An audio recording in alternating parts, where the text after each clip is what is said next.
İlk sahura kalktığımız zaman en güzel, yani evde bulunan ilk sahur olduğu için en güzel yemeği o gece yapardı ana, tamam mı? Ve bütün çocuklar da kalkardı. Yani ben bunu kaldırmayayım, çocuklar zaten o Ramazan'ın heyecanından dolayı çocuklar akşamdan diye sana bilirim ki sahur için kendi hazırlığını yapıyordu. Sen dört tortluk Allah'ıma yönlenip Allah için ben bu orucu tutuyorum dediğin zaman ben inanıyorum ki Rabbul Alemin Azze ve Celle sana rahmetiyle, şefkatiyle, merhametiyle merhamet ediyor, kudret veriyor.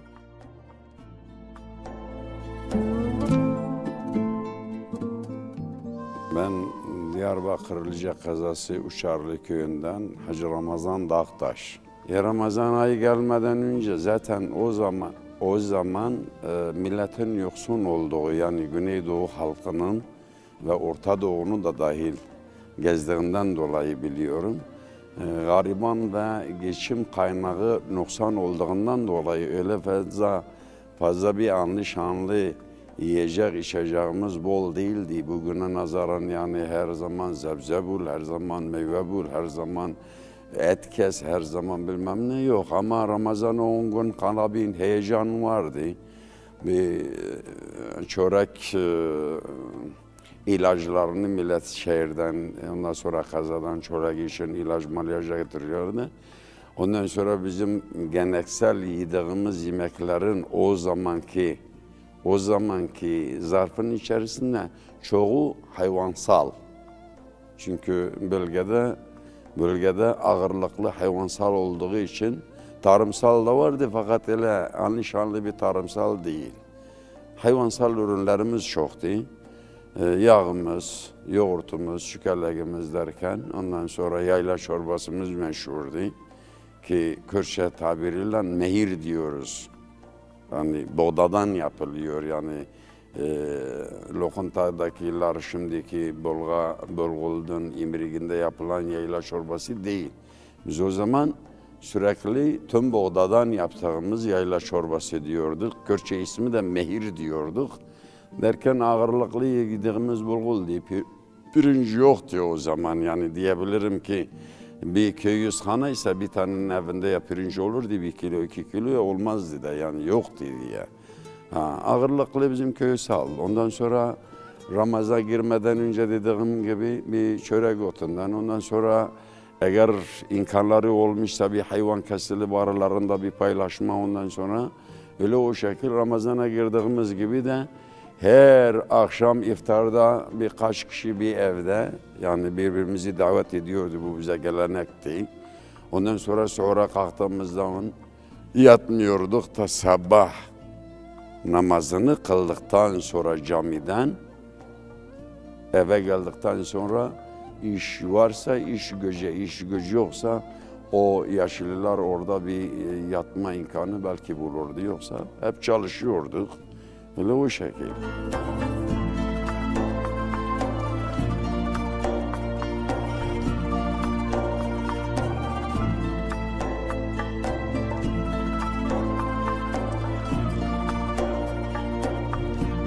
İlk sahura kalktığımız zaman en güzel, yani evde bulunan ilk sahur olduğu için en güzel yemeği o gece yapardı ana, tamam mı?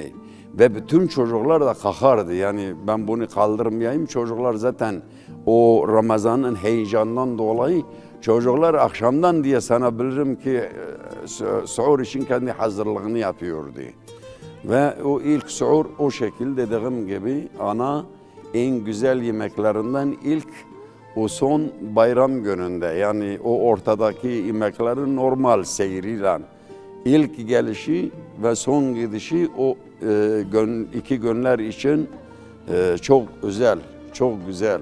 Elinde geldiği kadarıyla yani en güzel yemekleri o 2 günü, bayram günü ve sahurun ilk kalkış günü, bu 2 gün özeldi. Yani hem başlangıç hem bitim O 2 gün çok özeldi. İmkanı olanlar tabii ki arada kesebiliyorlarsa bir tavuk, imkanı varsa. Veyahut tabii keçi, ufak oğlaklar vardı bizde. İmkanı olanlar onu kesiyordu derken yani o şekil yani şu andaki yaşadığımız Ramazan ile 1970 ile hemen hemen 80, 83, 84'e kadar sana diyebilirim ki o aradaki Ramazanlar hiçbirbirini tutacak bir yönü yoktur. Bir yönü yoktur.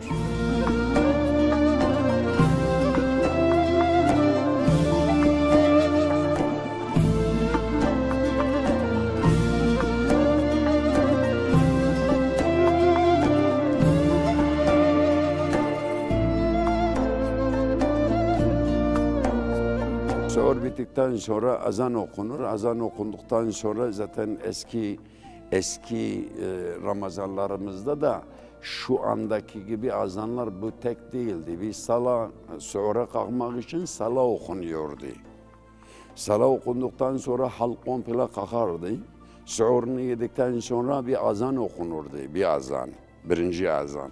O birinci azanın nedeni benim rahmetli dayım imam olduğu halde bunu güzel biliyorum. Birinci azanda kesin.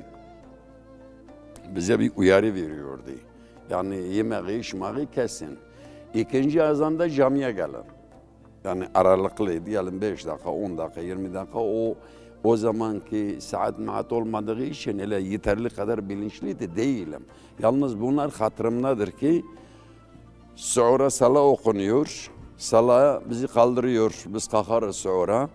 Ondan sonra kesme esnasında bir azan okuyor. Sabah namaza gelmek için de bir azan okunuyordu. Eskide bu şekilde. Ama şimdi öyle değil. Şimdi öyle değil. Şimdi sahurda davulcular davulu çalıyorlar. O sabah namazında da Seyda bir azan okuyor. Ama bizim köy hayatımızdaki, bizim yaşadığımız o dönemdeki sahurlarımızla, kesmemizle, yememizle camiye gitmemizin şekli buydu. Birinci sala, ikinci azan, üçüncü azandan camiye. Camiye gidiyorduk. Namazını kıldıktan sonra kimisi o Kur'an okuyordu, kimisi Yasin'i vesaire okuyanlar. Ha işi olanlar direkt camiden çıkıp hem hayvanlarını alıp Suriye gidenler Suriye. İşi olanlar işi olmayanlar yaşlı dayılar da evde kalkıp ondan sonra yatabiliyordu yani. Ha. Ondan sonra öğlen namazı, çünkü millet çoğunlukla oruçlu. Öğlen namazı köyde olanlar gene camiye. Yani bizim o zamanki yaşantımız, hayatımızdaki yaşantı camisiz olmuyordu. 7'den 70'e azan okundu mu namaz kılanların komple camide namaz. Yani evde nadir namaz kılınıyordu. Herkes camiye gidiyordu.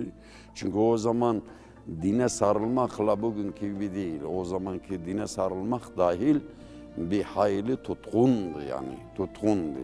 Derken ondan sonra o şekil akşamı bekliyorduk. Akşam namazına kadar azan okundu mu biz iftarımızı açıp iftarı açtıktan sonra bu sefer camiye gidiyorduk. Akşam namazı yatsıdan sonra teravih bittikten sonra herkes eve. Öyle o şekil.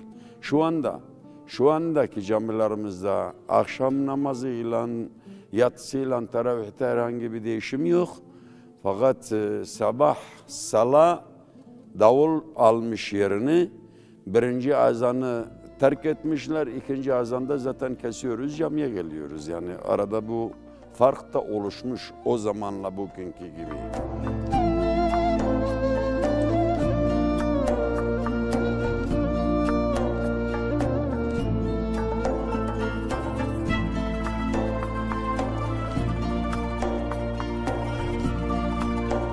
Biz İslami alem olarak eğer dörtlük Rabbimize yönelirsek Rabbel Alemin güzel bir kuvvet, bir kudret veriyor. Yani onda şüphen olmasın.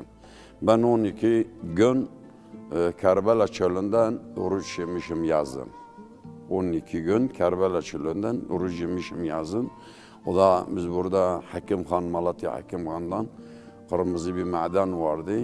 Kerbela'nın 30 kilometre 60 kilometre ilerisinde bir çimento fabrikası, kırmızı çimento fabrikası Saddam döneminde. O zaman yaz, yani 1990 87-88'lerde o zaman iyi hatırlıyorum, yazdaydı oruç. Oruç yazdaydı. Ondan sonra ben öğlenden sonra öyle bir sıcaktır o Kerbela'nın çölü. İnanın Allah'tan olsun, ben kabinin içinde sözde kapıları da açıyorum yani essin diye. Kabinin içine oturuyorum, yukarıda tavan beni yakıyor. Arabanın altına seriyorum kendimi, bu sefer toprak beni yakıyor. Öğlenden sonra ben suyu çektim, kafama dayanacak halim kalmadı. Akşama kadar da suyun dışında da bir lokma zıraki azma almamışım. 12 gün ben orada oruç yedim. Orası çok sıcaktı. Her insanın kendi memleketinde, her hayvanın kendi bölgesinde yani yaşama, Allah-u Teala yaşama tavrını vermiş. Buradaki insanlar oradaki sıcağa dayanmıyor. Sen oradaki insanı da getirirsen kışın buradaki soğuğa dayanmaz. Yani o da Allah-u Teala'nın bir adaletidir. Herkes kendi yerinde. Hani nasıl bizi kavim ırk birbirinden ayrılıp ondan sonra dağıtmışsa o bölgelerde de aynen yaşantı şekli de o şekil. Yani ben 12 gün oradaydım. Geriye kalan Türkiye'de şoför olduğum halde, şoförlük yaptığım halde ben Türkiye'de orucumu yememişim. Evet, sıcaktı.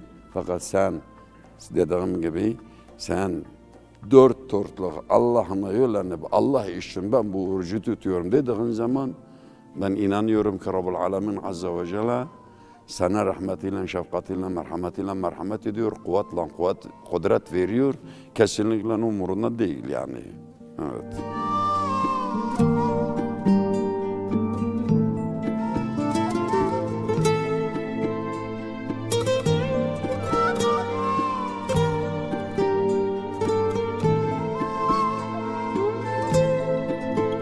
Onlar mecburdu.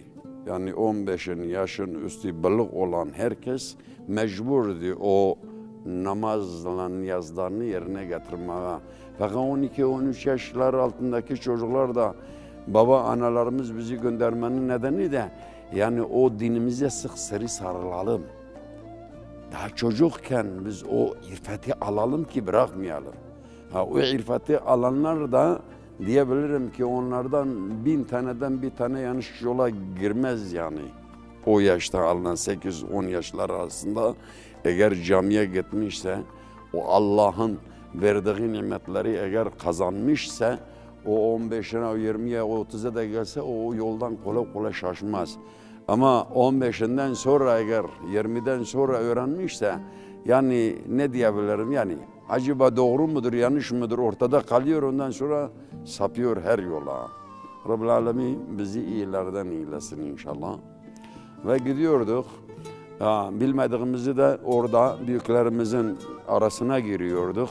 Hani mesela ufakken, yani teravihe ilk gittiğimiz zaman her birinin arasına bir tane giriyorduk. Ondan sonra onların yaptıkları yapıyorduk. Hoca zaten Fatiha'yı da ondan sonra o arkasındaki surayı da açık okuyor. Açık okuduğu için artık Fatiha ile o sureleri bilenler zaten hiç onlar için zor bir şey değildi yani.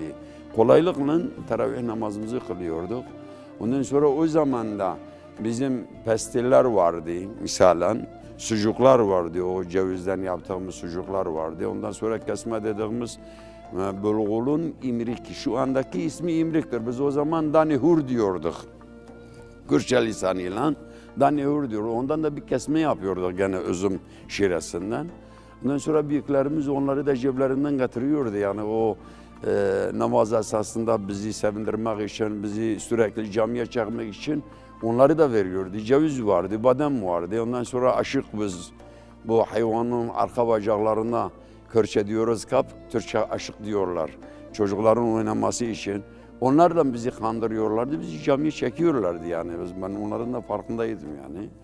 Vesaire öyle o şekil yaşadık. Bugüne geldik, Rabbime şükürler olsun. Allah-u Teala verdiği rızıklara da şükür etmek lazım. Şükür ediyoruz elhamdülillah.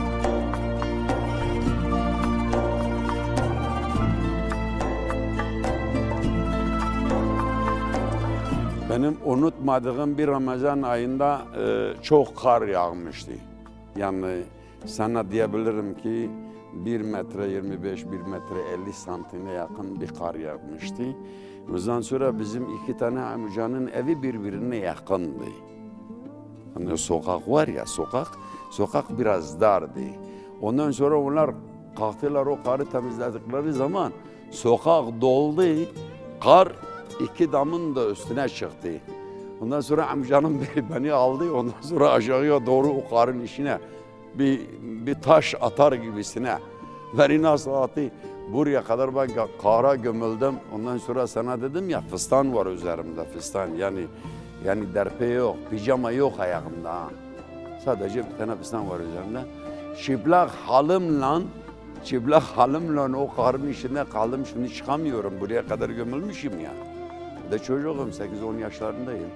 Derken Allah razı olsun, gençler geldiler, çıkardılar. Ben o günü hiç unutmuyorum. Yani dondum o karın içinde, dondum. Ama dayı da seviyerek, yani şaka olarak beni attı ya. Yani bana gazete yok. Yani burada da bir yanlış anlaşma. Yani birbirimizi seviyorduk. Yani şaka olsun diye beni ufaktım aldı. Ondan sonra küp attı aşağıya. Atmasıyla ben buraya kadar kaya gömüldüm. O soğuğu ben daha da datıyorum. Oradaki o yediğim soğuğu, o anı unutmuyorum. Ama kış günüydü, kar çoktu. O Ramazan ayıydı. Yani ben bugünkü gibi hatırlıyorum. Ondan sonra bizim büyüklerimiz dahil, hani büyüklerimiz dahil, bu köy oyunları Ramazan ayında fırsat buldukları zaman oyun oynuyorlardı, şakalaşıyorlardı. Ondan sonra bir evde toplanıyordular. Ondan sonra hikayeler anlatıyorlardı. Yani o zamanın huzuru, o zamanın lezzeti, o zamanın sahiyeti ben bugün bulamıyorum. Kesinlikle de yoktur. Neşesi de yoktur. Hani bugün biraz değişmiş, yani bu televizyonla, bu istirgamla, ondan sonra bu internetle. Ya oğlun orada oturuyorsan, burada oturuyorsun, birbirinizden haberin yok. Aynı evin içinde, ama eskiden öyle değildi. Bir köyde bir tane misafir geldiği zaman, ha Ramazan'da olsun, ha normal hayatta olsun. Bir misafir başka bir köyde geldiği zaman, o köyün halkı hemen diyebilirim ki %50'si hemen o eve toplanıyordu. Ondan sonra orada sohbet, ondan sonra konuşmalar. Ondan sonra dediğim gibi bizim ağırlıklı oldu.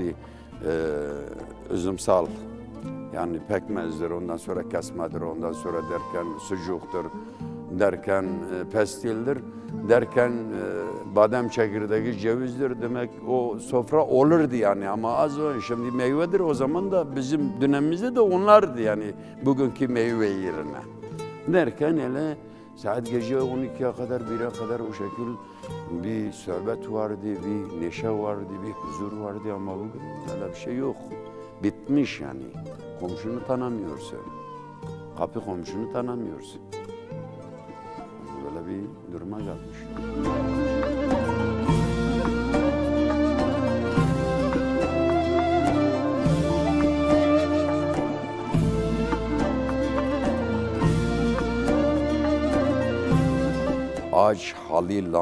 Aç halillan gene şükür çoktu, hamdü sana çoktu. Kesinlikle bu hiçbir zaman unutulmuyor. Ve bizim babamız, benim babam, kendi babam, babanın tek evladıydı. Tarlamız çoktu, ekiyorlardı, biçiyorlardı. Şu anda 30 dönümde aldığım 10 ton 600 kilo buğdayı ben, o zaman şu andaki ektiğim 180 dönüm arazi, ki 30-40 dönümü de ekilmemiş, 250 dönüm araziden, yani geleceği 708 kilo bilemediğim bir tondu. Çünkü gübre yoktu, feni yoktu, öküzlerle, tamam mı? O yüzden dolayı o zaman Allah-u Teala'nın bize herhalde rahmeti, bereketi, şefkati oydu. Yani şu anda Rabbül Alemin sofrayı sermiş, ağzımızı koymuş içine, bolluk üstüne bollukken gene biz açız. Ama o zaman da kıtlık üstünde kıtlık iken millet toktu, millet şükür ediyordu, hamdü sana ediyordu. Bizim o kadar arazi ektiğimiz halde babam bir sene orakla biçiyorlar ya, biçer yok ya. Orakla biçtikleri için biz götürüp harmana koyuyorduk. Harmanda bu sefer doğraması ökezden yapıyordu. Patos yok, bir şey yok.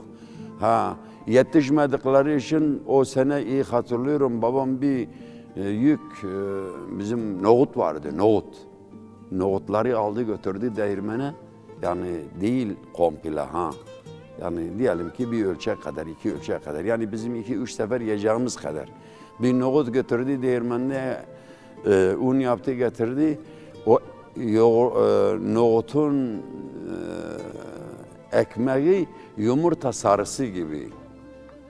Yumurta sarısı gibi sarıdır. Ondan sonra kurudur.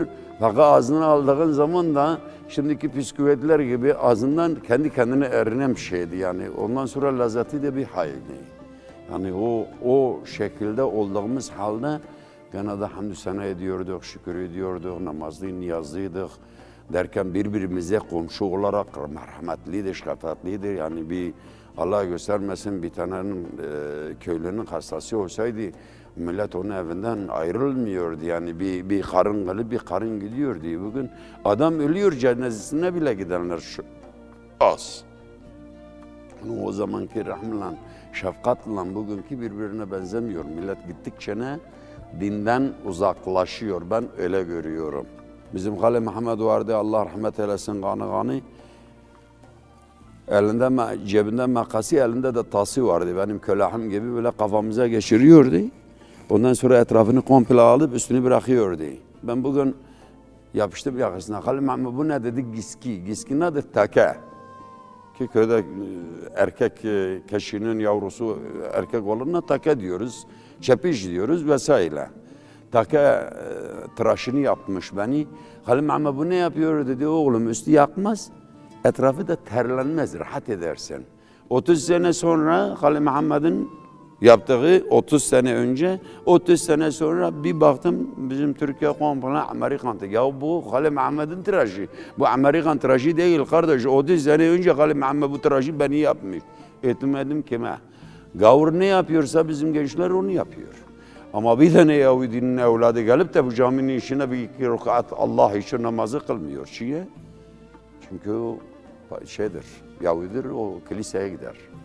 Ama bizimkiler, eğer para olsa kiliseye de gidiyorlar. Ama biz o yüzden dolayı dinden biraz uzaklamışız. Hele gençler. Hele gençler. Rabbul Alemin hepsini ıslah etsin. Rabbul Alemin bütün İslami alemi bir araya getirsin, kardeş etsin inşallah. Kur'an çatısı altında bizi birbirinden ayrılmasın inşallah.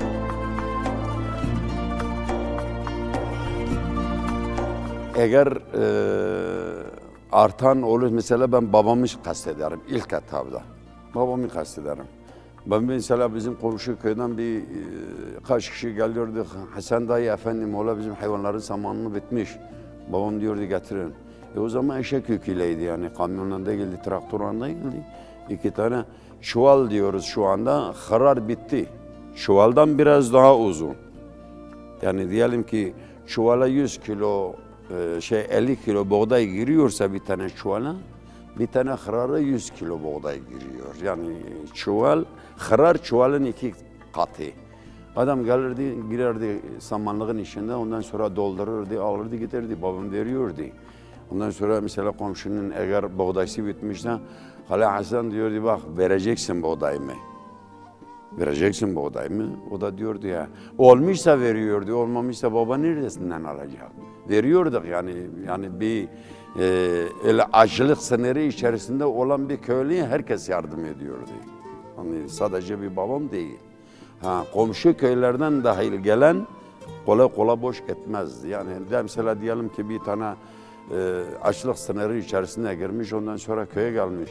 Mesela diyelim sen bir tas buğday veriyordun, öbürü bir tas veriyordu, öbürü bir tas veriyordu derken o şeyin çuvalını hemen yarıya kadar dolduruyordu. Bir tarafına da bir aynı o şekil buğdayla, tasla doldurup ondan sonra bir yarım çuval da buğday veriyordu. Adam kalkıp gidiyordu yani en azından 1 ay, 1,5 ay o şekil kendini idare ediyor.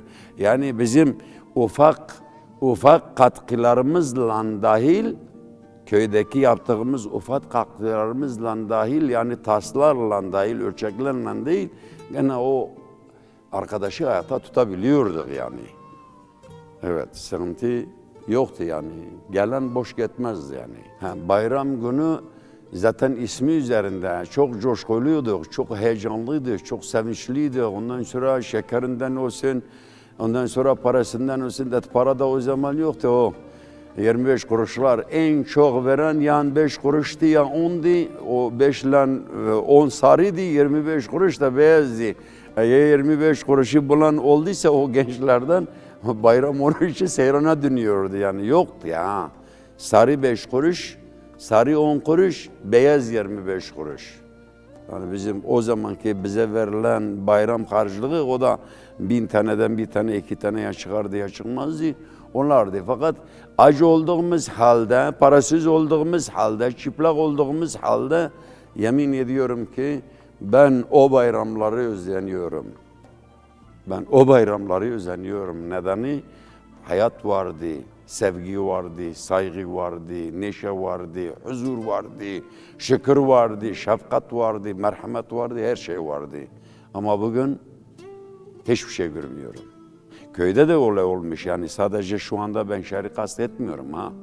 Şu anda benim köyde dahil o eski bayram coşkusu kesinlikle kalmamıştır. Hani millet birbirine sırtını vermiş. Neden kaynaklanıyor onu da bilmiyorum.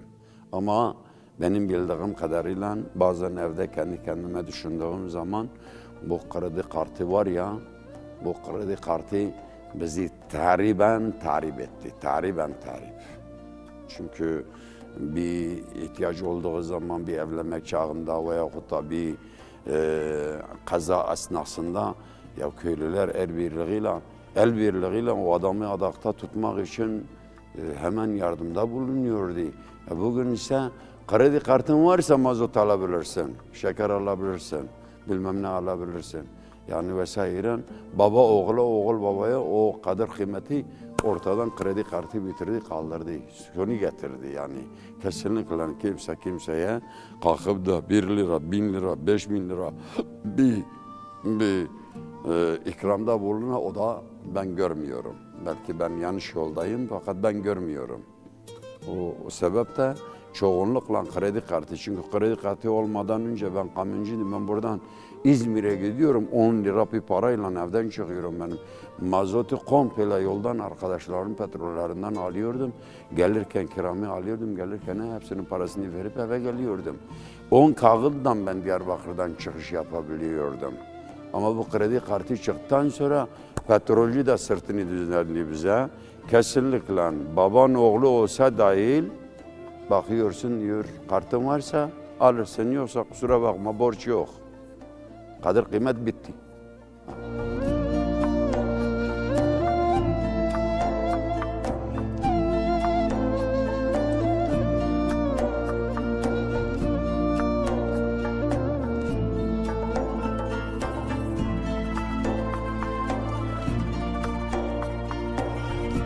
Rahmetli dayımın o zamanki tabi medrese imamıydı, kadro madro değildi. 42 yaşında da vefat etti genç yaşında. Rahmetli dayımın sürekli bir sözü vardı. Allah'ına şükür eden Ramazan ayında Rabbul Alemin Azze ve Celle kendisi demiş benim için namaz tutanların bütün bedendeki hücreleri, kötü hücrelerin hepsini kapatıyorum. Benim dayımın sözleridir. Dedi gün gelir, bunu sürekli camide söylüyordu. Gün gelir hastalık çoğalır. Siz diyordu beyaz buğdayının beyazını yalnız yersiniz. O buğdayının beyazını yalnız yediğiniz zaman da hastalık çoğalır, yalan çoğalır, itibarlar biter. Bunu rahmetli dayım sürekli söylerdi. Rahmetullah aleyh Hacı Osman dayı vardı, Hacı Osman dayı. Yani ben aşağı yukarı 13-12 yaşlarındayken o 70-80'in üzerinde yaşı vardı. Ve sağ ayağından da sakatlık vardı, topaldı.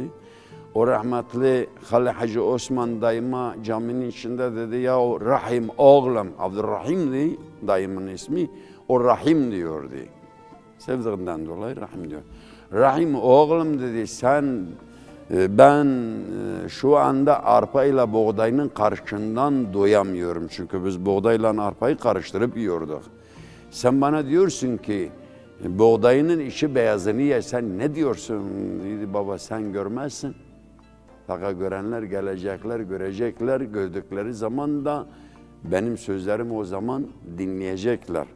O buğdayının beyazını yedikleri zaman, o zaman hastalık çoğalır, o zaman yalan çoğalır, itibarsızlık biter. Benim ya rahmetli dayım bunu sürekli ben 12-13 yaşlarındayken, yani burada 72, 73, 74'lerde o civarlarda yani 70'lerde dayımın sözleridir bunlar.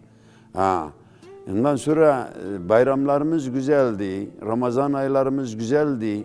Güzelliğimizin çoğu o noksanlık olduğu halde huzurumuz vardı. O huzurdan kaynaklanıyordu. Yani birbirimize saygı, sevgi ondan sonra derken o huzurdan kaynaklanıyordu. Bugün yiyecek çok, meyve desen kışın ortası, zebze desen kışın ortası. Yani her tarafta full, ondan sonra huzur yok, tat yok. Yani 25 sene önceki yediğim eti, Lice eti dahil, ben bugün Allah'ın adıyla yemin ediyorum ki, diyorlar Lice etidir, keçidir, ben yiyorum, ben o da 25 senelik önceki tatını bulmuyorum. Ekmeğinden gene öyle. Domatesinden dahil gene öyle. Yani çoğalmış, rızk çok fakat fayda yok, çünkü şükür etmediğimiz için bir lezzet, bir huzur verdiği yoktur. Budur.